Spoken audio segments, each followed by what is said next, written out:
When Congress returns in September, one of the items on its to-do list is to look at reforming the Renewable Fuel Standard.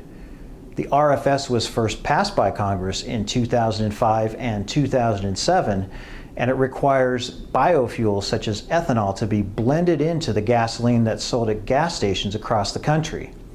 But the targets set out by the RFS in 2007 have become outdated as Americans use less and less gasoline every year.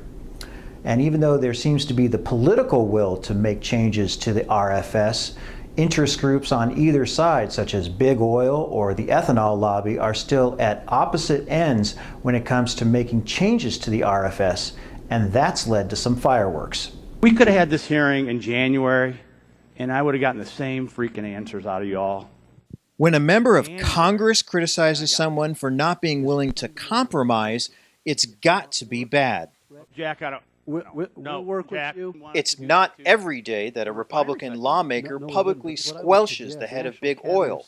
But Shimkus wasn't the only one annoyed with the stakeholders present for a hearing on the Renewable Fuel Standard.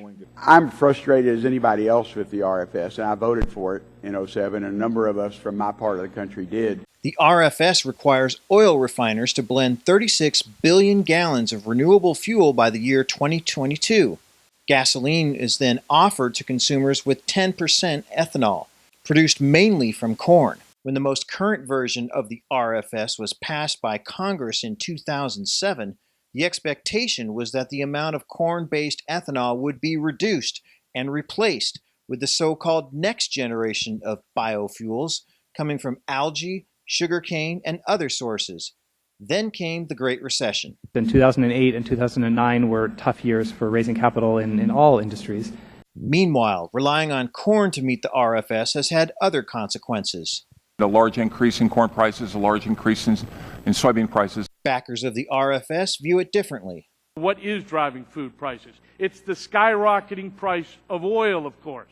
Despite all that, the largest challenge in meeting the RFS has been the fact that Americans' demand for gas has dropped significantly since the law was crafted in 2007. According to the Energy Information Administration, U.S. gasoline consumption was 9.3 million barrels per day back in 2007, while in April 2013 that fell to 8.9 million barrels per day. The reduced demand makes it harder for refiners to meet the ethanol quotas while only using 10% of ethanol in the gasoline.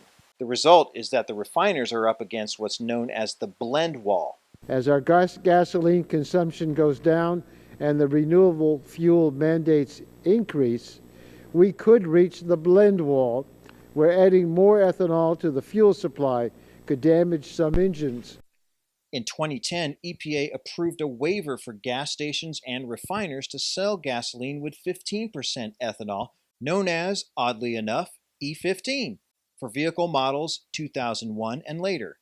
But E15 has its own problems. It degrades the engine components very quickly, and the engine itself will achieve premature failure. E15 is especially problematic for smaller engines, such as lawnmowers and boats. If you use E15 in your engine, your small engine, we void the warranty. The EPA has issued its ethanol guidelines for 2013, and for the first time since the RFS was passed, refiners can use less than 10% ethanol in order to comply with the RFS and avoid the blend wall. But this is only a temporary fix, and Congress will need to pass legislation for a lasting change.